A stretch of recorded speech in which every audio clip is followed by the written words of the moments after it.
All of us have been in a friend zone at least once in our lifetimes. I've I'm I'm trying to remember if I've been in a friend zone. I'm sure I have. I think most of us have are more conscious of the fact of the times when they are the friend zoned, when they are the ones that want to pursue the friend for other, reasons of love and romance. It's much less common for someone to realize they're friend zoning someone unless it's, with a clear intent. There was this news of this guy who was suing this girl because, according to him, she had allegedly put him in a friend zone. Now, I don't know how that lawsuit would work out. I mean, if you're in a friend zone, what would be the legal basis of suing someone because you want more than friendship and the other person doesn't? I have no idea how that would work. What would that lawsuit look like? And especially, what kind of lawyer would take on this type of lawsuit?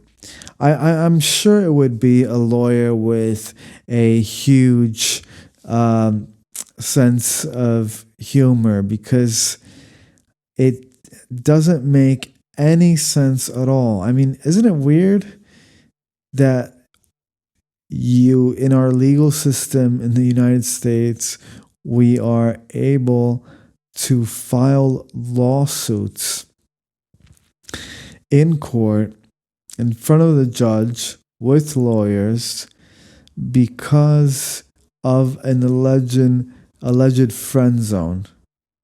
But what is a friend zone? Wikipedia, if you look it up, it shows friend zone as both one word and two words. I think it's probably mostly used as in two words, friend zone, but I like to use it as one word because it's not a simple sum of its parts. It's not just, friend plus zone. I think friend zone together is a whole new concept that isn't just a direct consequence of the combination of the words friend and zone. Friend zone is a thing, a separate thing with a separate reality of life. So friend zone, I mean, friend obviously is something that you need to understand before you try to understand what a friend zone is. Because, I mean, what are friends, right? Friends, sometimes in the family, your cousins can be friends, right? More than cousins, right? Like, it happens less so with brothers and sisters, right? Like, that's more like brother and sister. But with cousins, a lot of the times, especially since you don't see cousins all year round, you might see cousins during holidays or vacation or whatever. And you have that sense that, wow, yes, this is my cousin, but like, this is kind of my friend. So you do have that feeling of friendship, even with cousins, for example. But like in its purest form, right?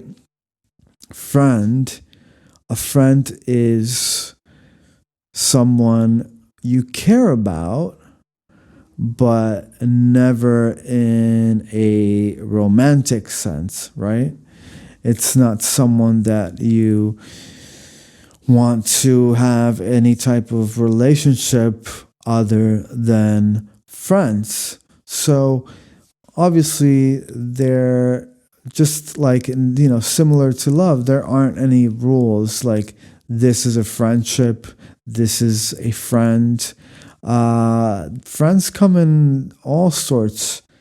There's lots of times when one person thinks the other person is a friend, but the other person doesn't think so.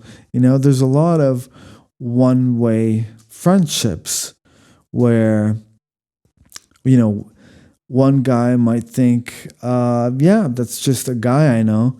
But the guy he knows probably thinks, oh, yeah, that's Bob. That's my friend. So a lot of times there is this different level of friendship, not only between types of friends and couples of friends, but also internally among one friendship, right? In all types of relationships, whether it's friendship or even love, right? It's about two people, right? Then you can have, of course, your circle of friends, but that's a whole other beast. That's a whole other organization, right? So a friendship is two people that a lot of times share things together, like they either share the fact that they live in the same neighborhood or in the same building, or a lot of people make most of their friends through school when you're younger, or also at work, with your colleagues. So there's different ways of making friendship, and I think this could be the point in which how a friendship starts can become confused with how a relationship starts, right? Because you might meet somebody that you at a random place, right, that you've never seen before. A lot of relationships start that way, in a public place, maybe like at a bar or a restaurant, or at an event, at a party, those kinds of things, right? And you meet a stranger. You're basically meeting a stranger, right? Like every friendship starts with a stranger meeting another stranger, right? More or less randomly, right? That's a whole nother thing, right? Because there's also levels of how that friendship was instigated. How did it start? Did it start randomly? Did it start because one of your friends was like, oh yeah, I'm gonna have some friends over, so you have mutual friends that you meet through. And so in all these random situations and environments and networks where you're meeting this new person, right, you might start off with a different vision right off the bat of what the other person has in mind, right? Because at the beginning, it's a friendship is a friendship, unless you go from 0 to 100 because it's 4 a.m. and you're at the bar, and at that moment you meet like perfect person at the perfect moment, and you run off um, into the sunset. But those are like, very, very random, like that. It just goes right away to romantic, unless there is an obvious approach, um, that is, picking up the other person, complimenting the other person, asking the other person out, right? On a date, right off the bat. That's always the healthier option, the healthier way, right? Because, I mean, come on, let's be honest. In the moment, you are the first moment you see someone, or you hear their voice across the room, or whatever it is, you know. Even though you think you might not know, you and I both know that you know, right? It's that feeling, some people say it's butterflies. It's definitely something. It's definitely something. It ain't nothing, right? You got it in your gut, your mouth, and you get all nervous and goosebumps, and it's at different levels, right? It doesn't have to be like, love at first sight, but it's definitely something at first sight, right? Or else the thing wouldn't escalate, it wouldn't grow.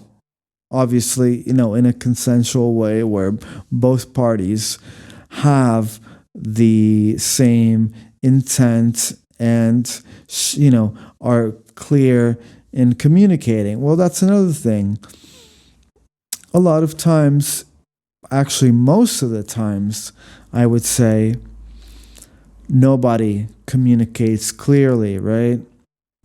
You might say one thing verbally, but your body language always says something completely different. So you're always, like, not sure what the other person is actually thinking about, what the other person is actually feeling, what the other person's intentions are, right?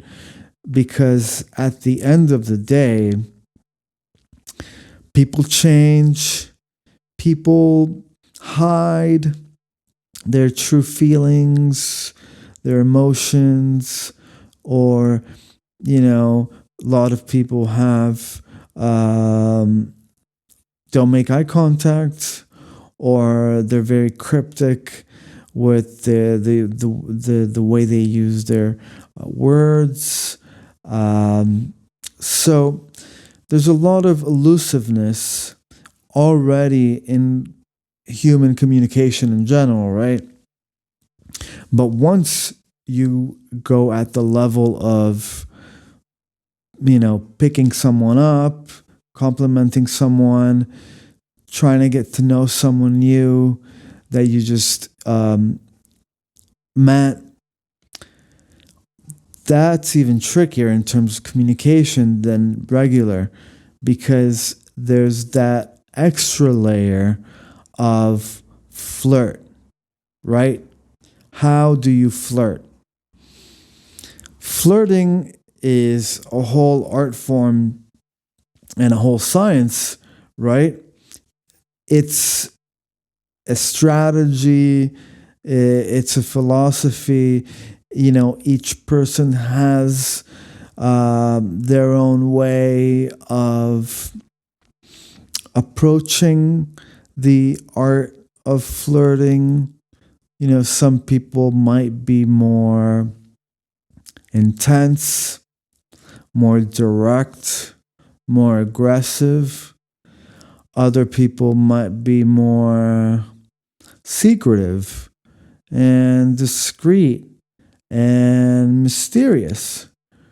So, obviously, the different approaches of flirting creates extra confusion because you never know where the seriousness ends, where the flirting starts, you know, where how far the joking around goes, the flirting goes, the double entendres,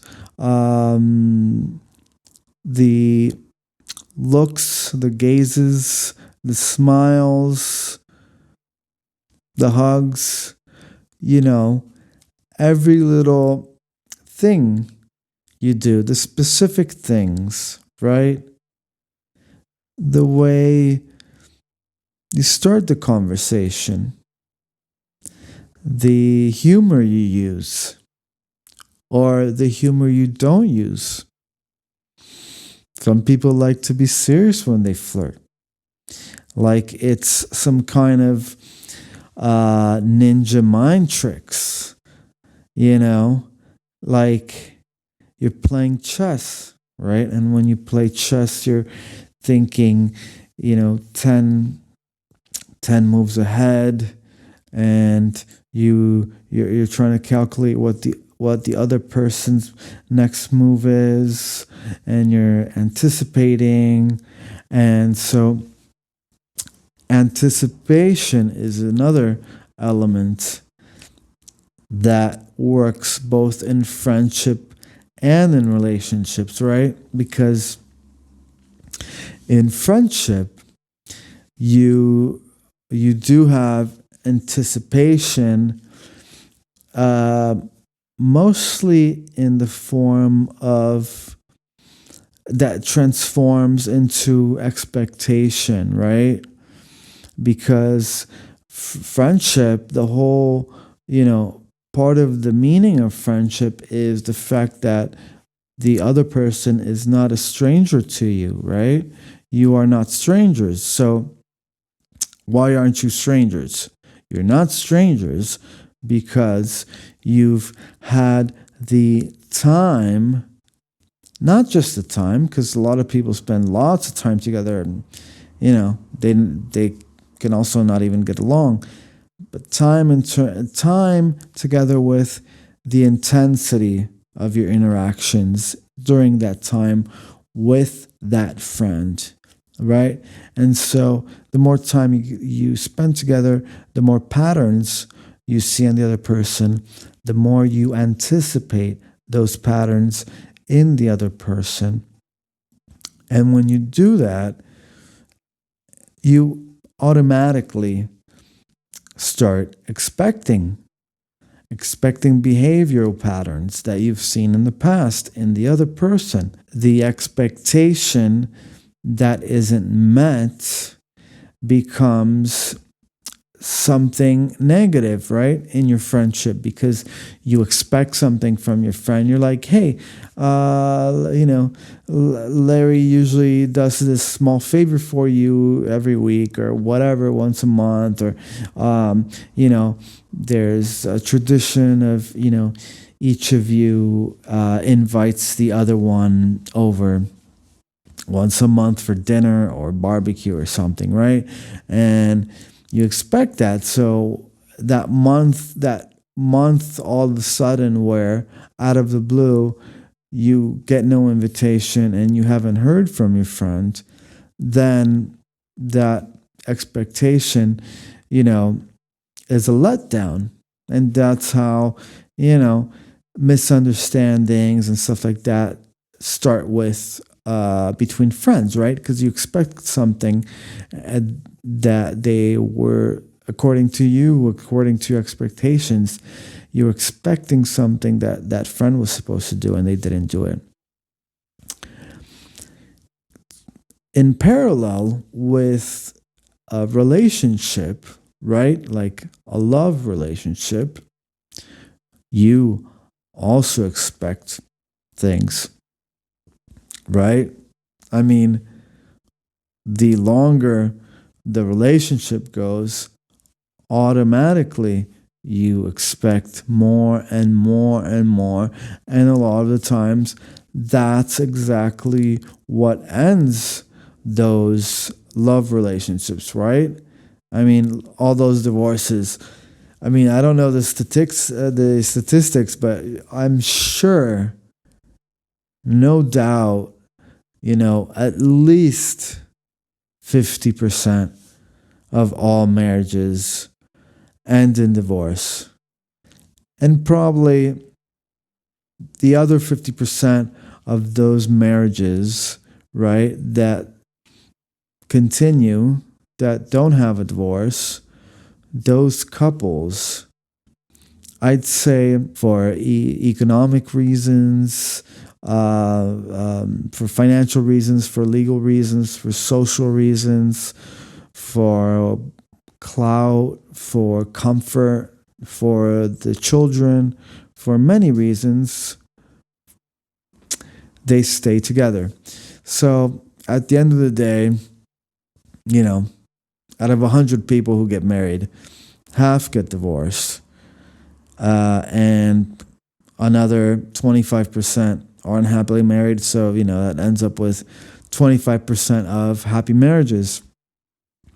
So those are the happy marriages. And a lot of them started in something that you would consider the friend zone, but it wasn't a friend zone, because definitely most successful relationships, and thus most successful marriages, never start in a friend zone, never start in anything similar as a friend zone, because anything like, what does a friend zone create apart from just more confusion and more arguing and more misunderstandings and more fights ultimately, right? So that's kind of the spot where that the friend zone is not going to have, most of the time, a positive result on whatever you think your strategy is, right? Because the one in the friend zone who would have a reason to have a strategy is the person in love, right? So you have the in love person, and let's say let's say a boy, because I'm pretty sure this is what podcasting is all about. We just did half of the episode with one of the three lights off, and so you got a chance to, whoa, the studio is falling apart. So that's the beauty of the podcast. You got a chance to have the first half of the episode in the dark. It was certainly more intimate, especially for a subject such as friend zone and relationships and love. It was definitely more romantic. I should have put some candles around maybe next time, so we can light everything on fire as well. But I hope you can see me better now, and that way you can see that that it's all a very, very organic farm to table entertainment just for you.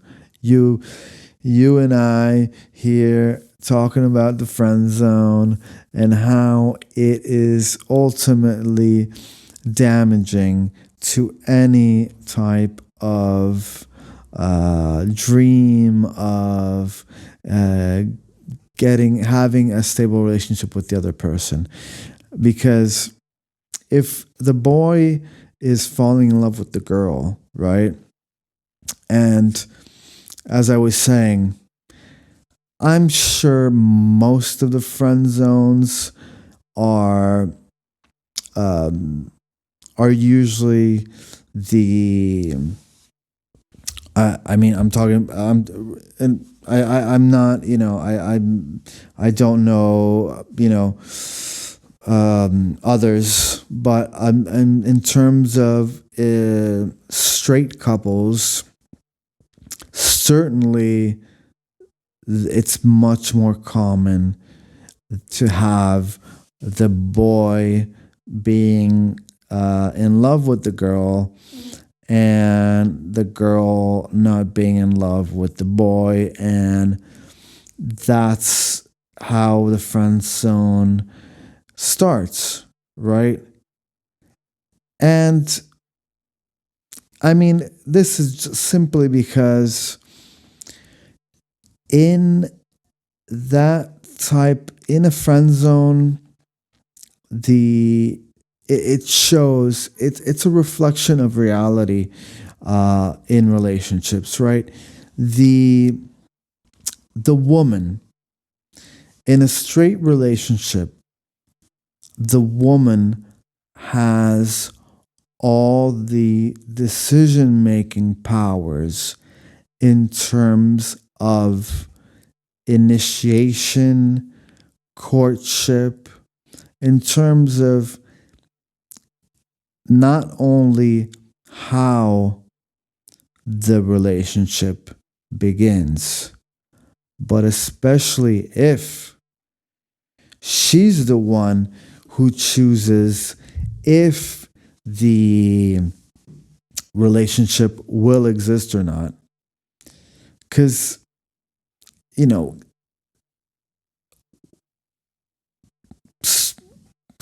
straight women have higher standards than straight men, right?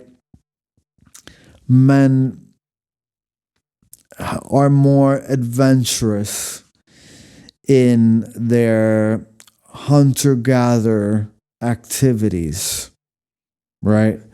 Especially when they're younger and they have a lot more energy to share with others. So women have all the power in terms of if that relationship even has a distant chance of being able to exist.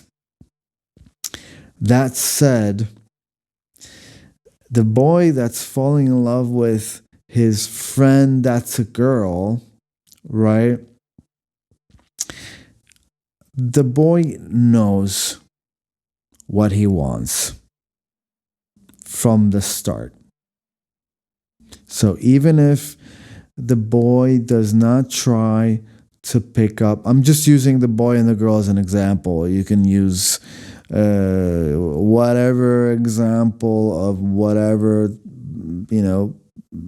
person, or, it's open to interpretation, right? But just for simplicity's sake, right? A boy who is, let's say, meets a girl at school or at work.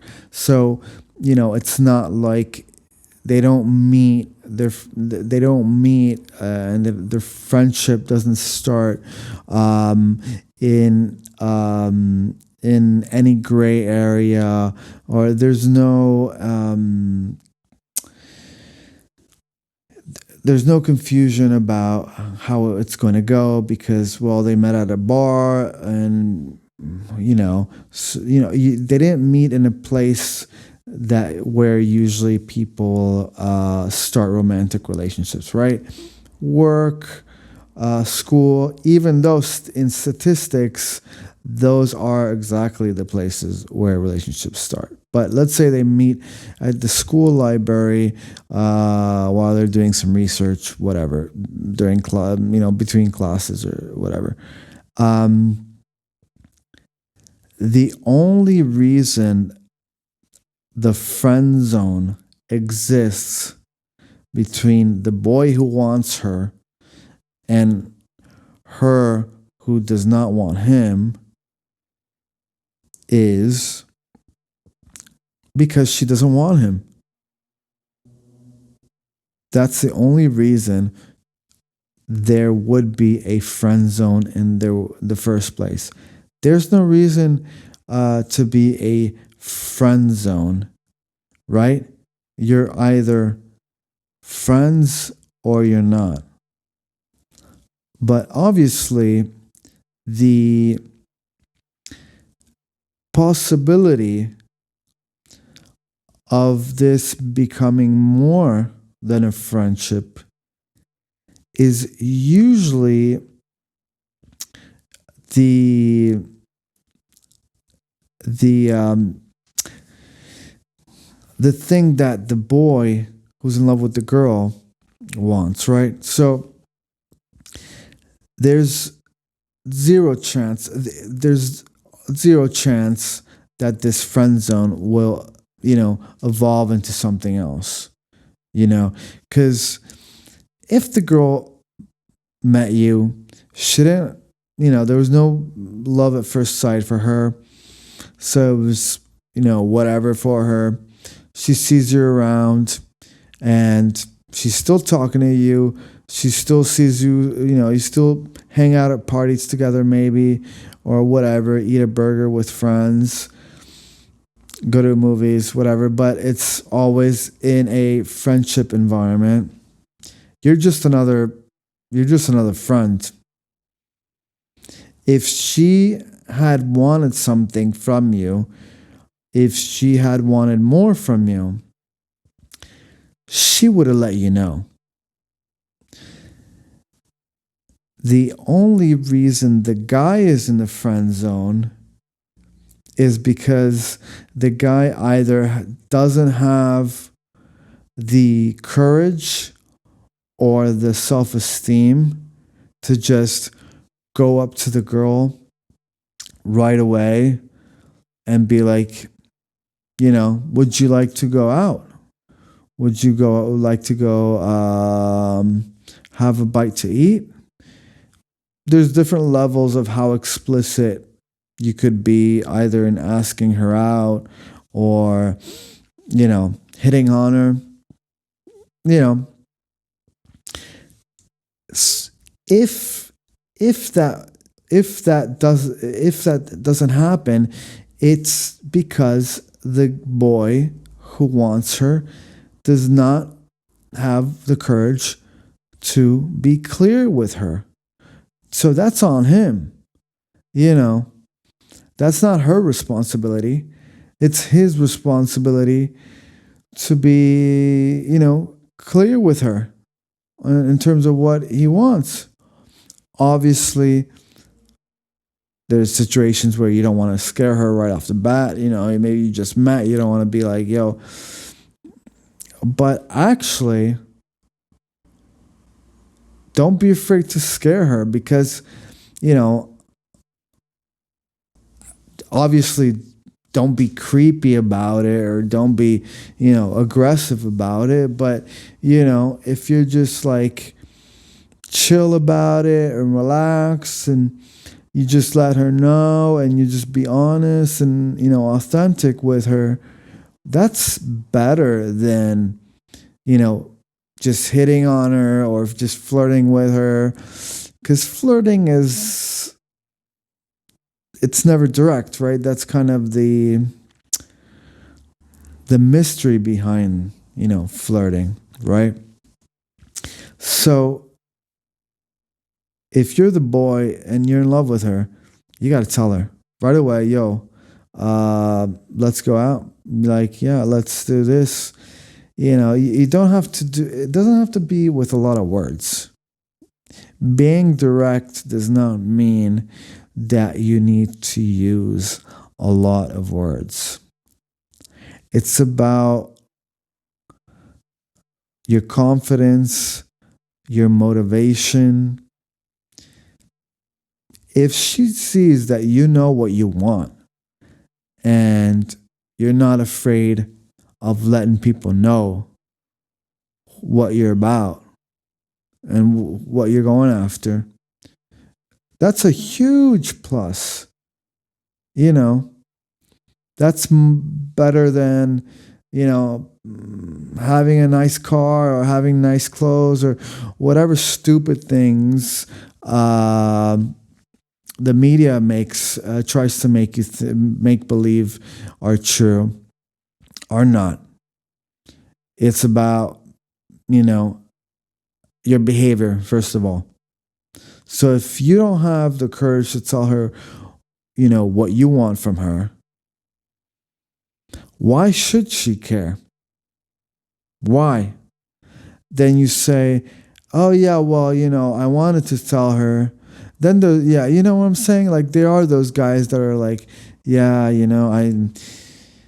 wanted to tell her, and, I haven't been able to because, you know how it is.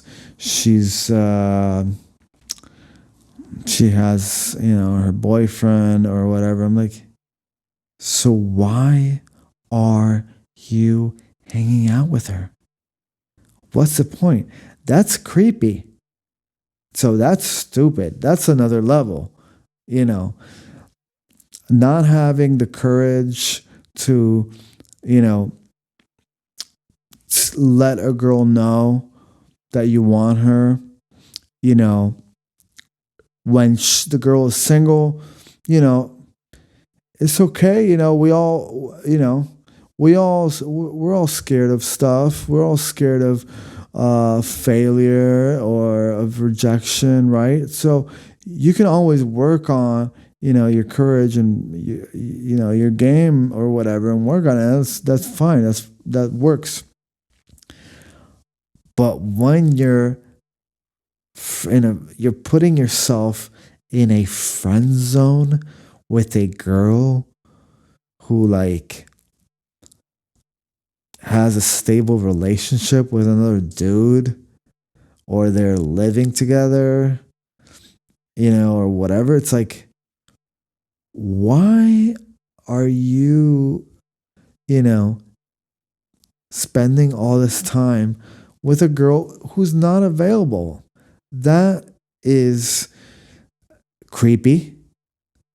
So it kind of shows you're kind of a creep. And two,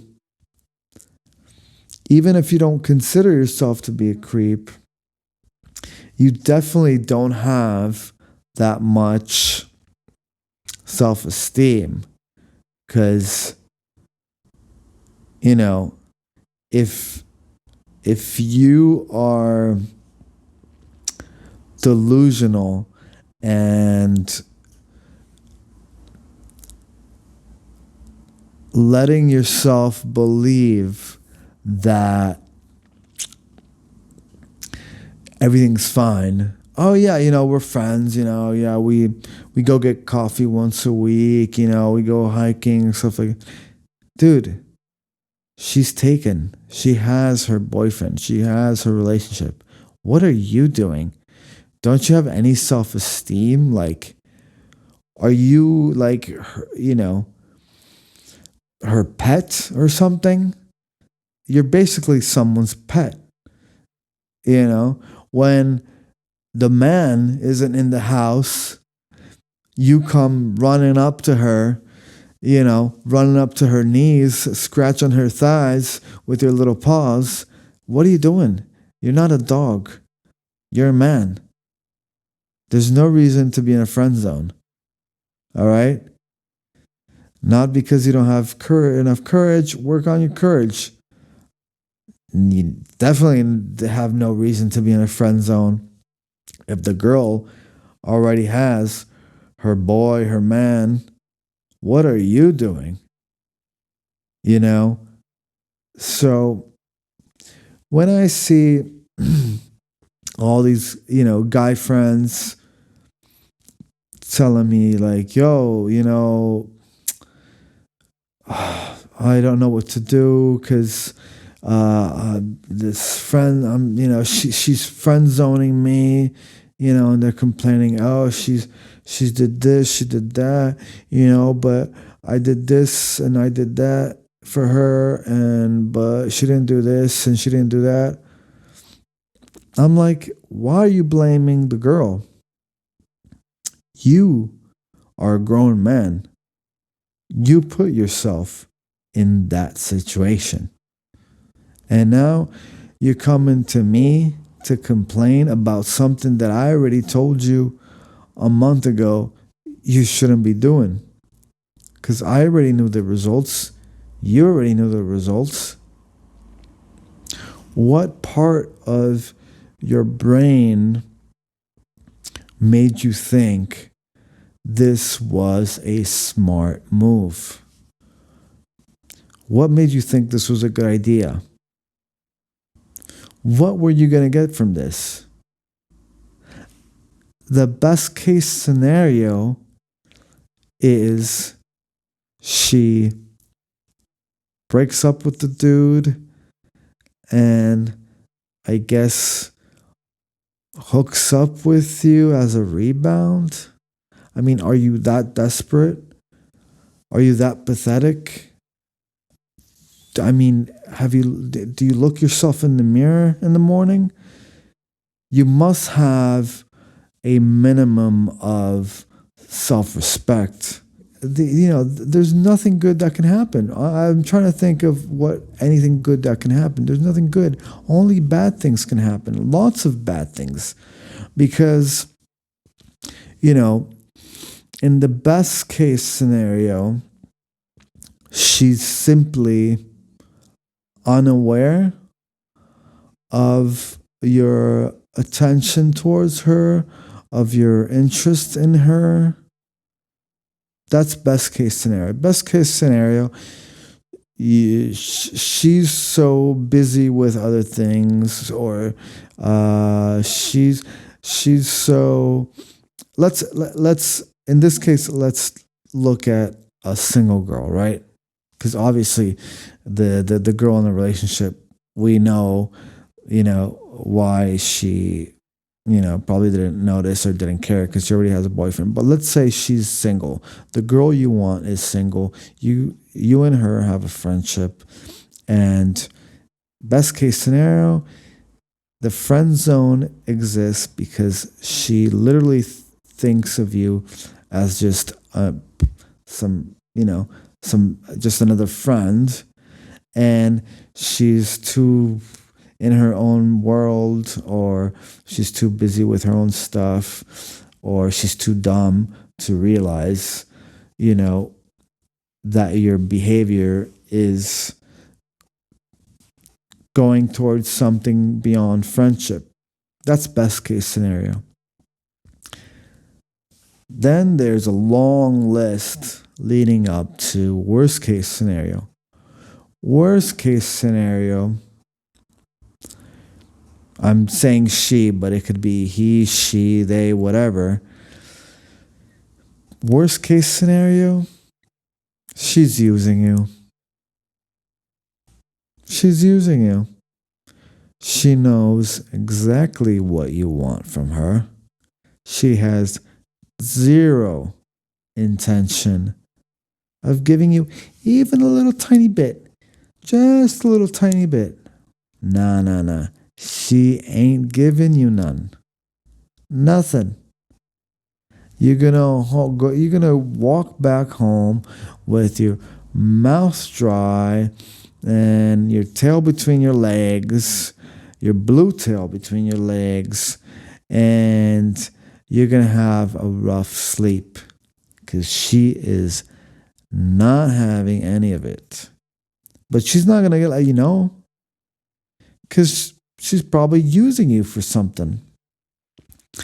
And what do people use you for in this type of situation? Of course, they use you for things like, let's say, money. Have you ever heard of money? The cash, the moolah? Exactly. They're using you, man. They know exactly what you're doing. Because you probably, even though you're not being clear with her by telling her directly, you're probably giving her that small little gift, even if it's maybe it's a kilo of coffee from Earth Cafe, or maybe it's a little pastry from Magnolia Bakery, something sweet, or maybe it's more, much more. And so you're basically her sugar daddy. So I think that's the ultimate friend zone, is when you basically are following whatever instructions she's giving you. So anything she needs, you help her with it, whether it's financial, or just she needs, someone to complain to. Basically, she wants everything that a boyfriend or a husband would give her, but she does not want you, and she does not want to give you anything of what she has, of what she could give you. And in your sick mind, of what she should give you. And that's when you really need to change your view on life and change your relationship to women in general. Because if you are put in your friend zone once, you definitely need to ask yourself a couple of questions of, how did I end up here? But if you end up in a friend zone multiple times, one after the other, and then you go to your guy friends complaining, she put me in a friend zone. Oh, she put me in a friend zone. Oh, I'm in a friend zone. And you get all sad. Oh, she friend zoned me. Oh, poor me. I'm friend zoned. Oh, help. I'm in friend zone. Help. What? You put yourself in that friend zone and you keep doing that. So that means you need some help, some serious help. Because that means you have no idea who you are. You have no idea what women are, right? What women are in terms of how much they can bring you, in a 360 view. You're just playing the victim, victimizing yourself, putting yourself in that situation, handing the dagger over to her, and then coming back to your guy friends, whining and complaining about how she put you in her friend zone. So you have no excuses to be put in a friend zone.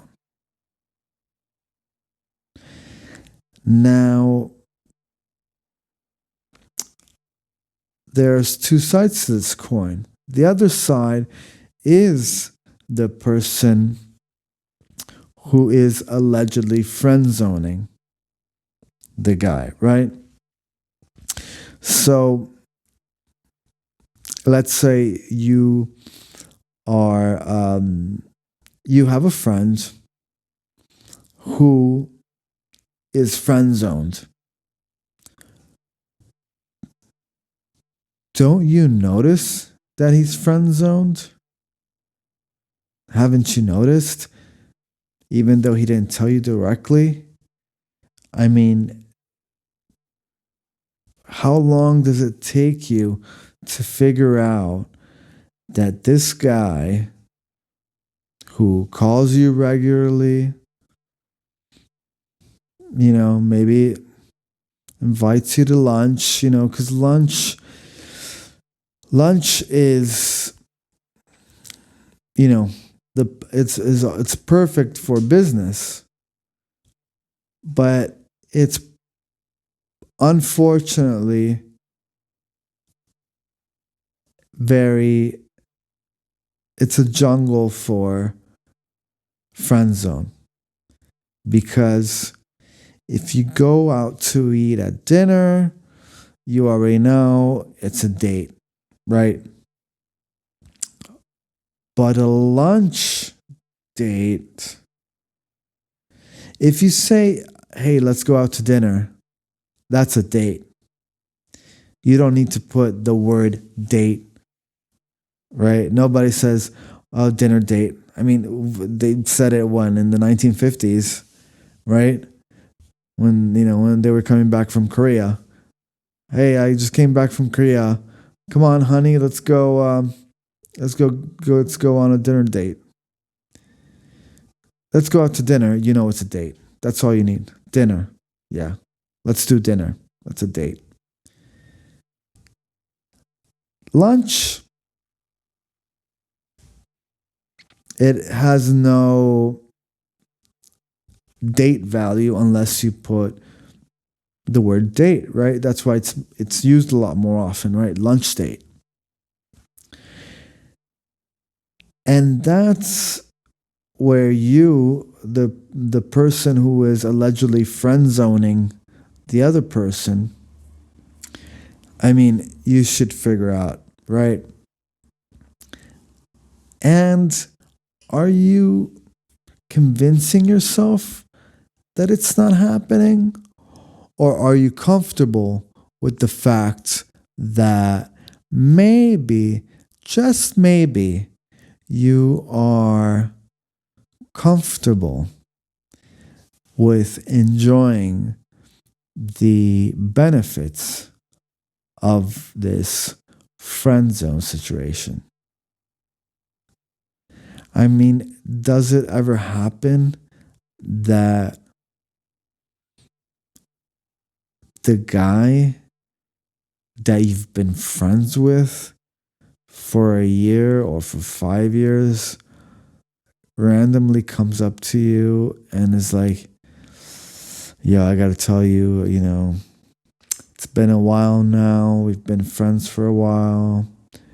And, I've had feelings for you all this time. And, I think it's time that, we try, we go out on a date and we try this, try it, see how it goes. That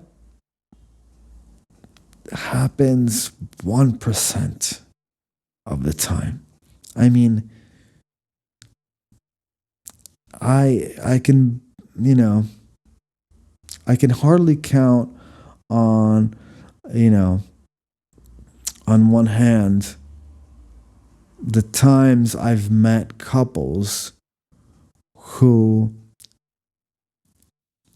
became a romantic, a love relationship, a couple after a friend zone, time in the friend zone. I mean, who does that?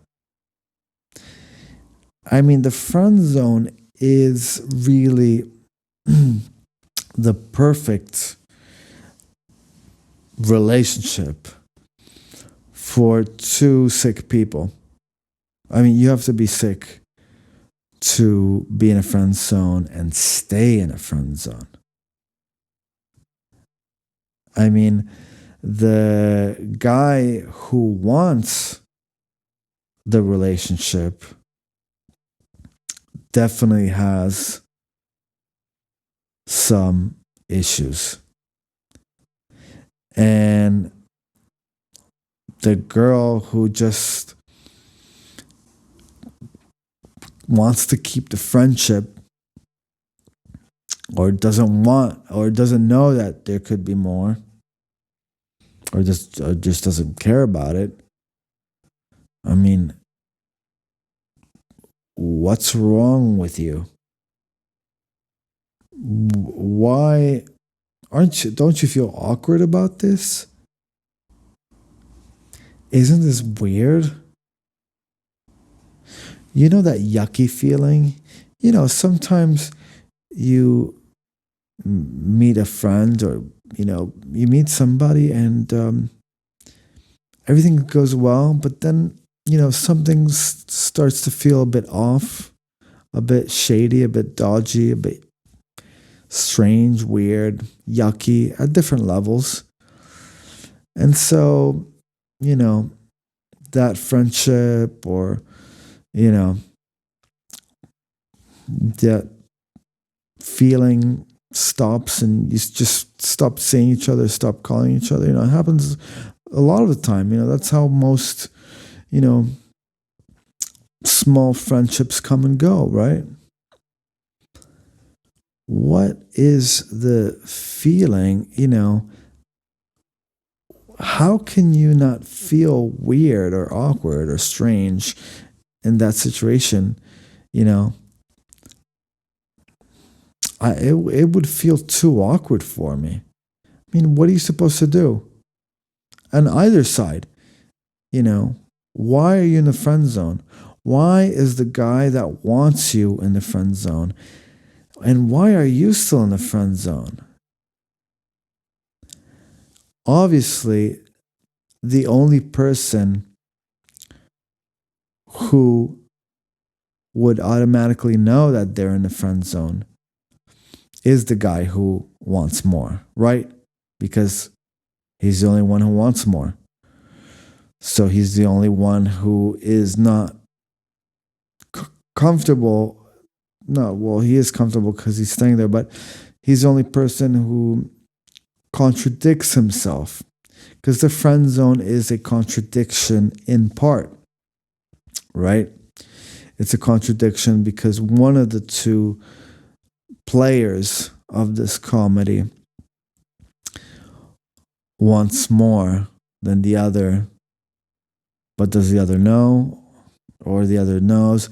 I mean, the more awkward it is, the more natural it seems that the friend zone shouldn't even be a thing. Why is the friend zone even a thing? It shouldn't even exist. The only reason a friend zone exists is because we all have our limits, and the friend zone only exists because we are flawed individuals, and friend zone exists because we get lost, we're not honest, but most of all, we're not honest with ourselves. Sometimes it's easier to be honest with others than it is with ourselves. That's why the friend zone is so tricky, because it is a bit dodgy. Of course, you shouldn't be in a friend zone. There's no reason for either person to be in a friend zone. And the fact that there could be people that are filing lawsuits because of friend zone, because of being friend zoned, because that person friend zoned me. I'm going to sue her for 2.5 million because she friend zoned me. What?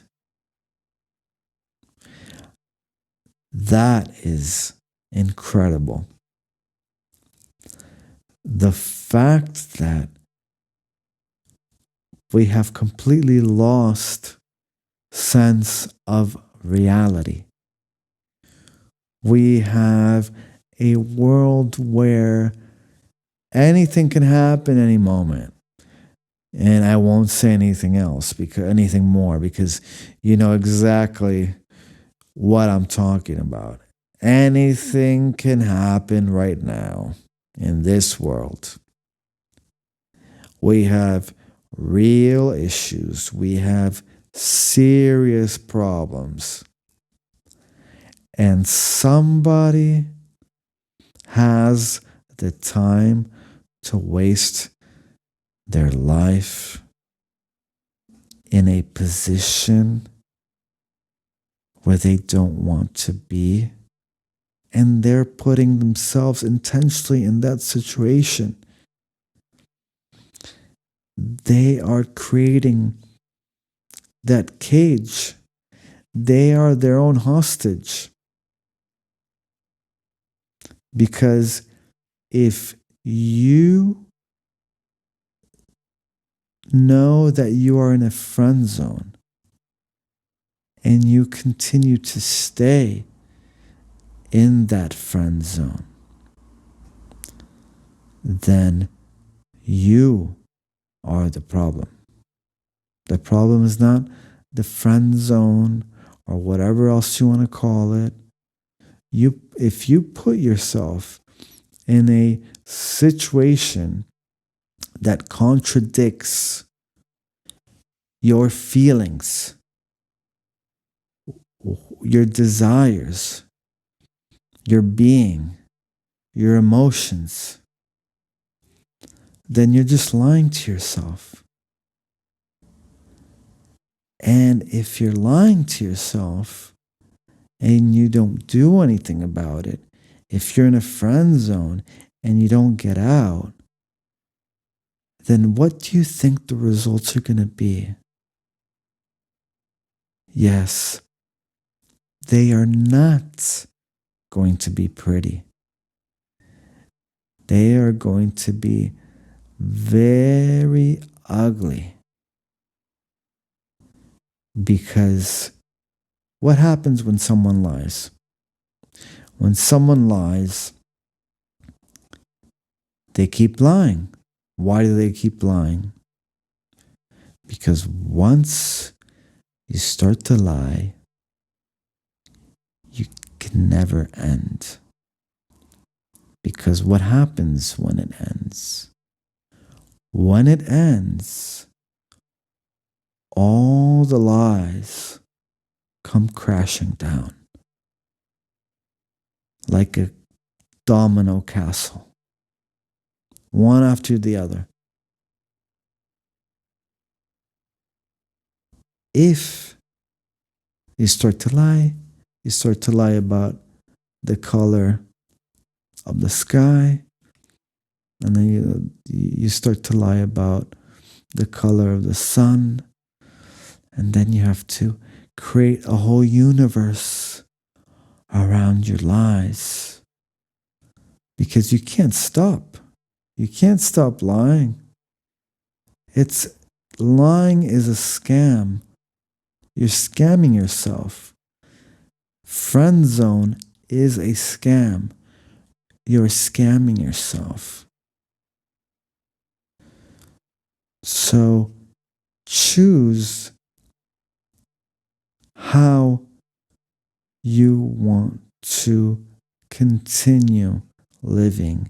Do you want to continue being a victim of yourself, putting yourself in that situation, in that friend zone, wanting something, not doing anything about it, and then complaining about the results? Or do you want to accept what you're doing, stop being in denial, and get out? Get out before it's too late. I know there's you get that feeling that even though you're in a bad situation, you've been in that bad situation, such a long time, you might as well continue, right? There's a saying for that, it's not worth it. It's just not worth it. And you already know what the results are. So, no friend zones. Stop friend zones. No more friend zones. You're either friends or in a relationship. It's either beef or chicken. You're either pregnant or you're not. Nobody's half pregnant. Okay? Thank you for being here with us. Please subscribe. Please like this video and enjoy the next video.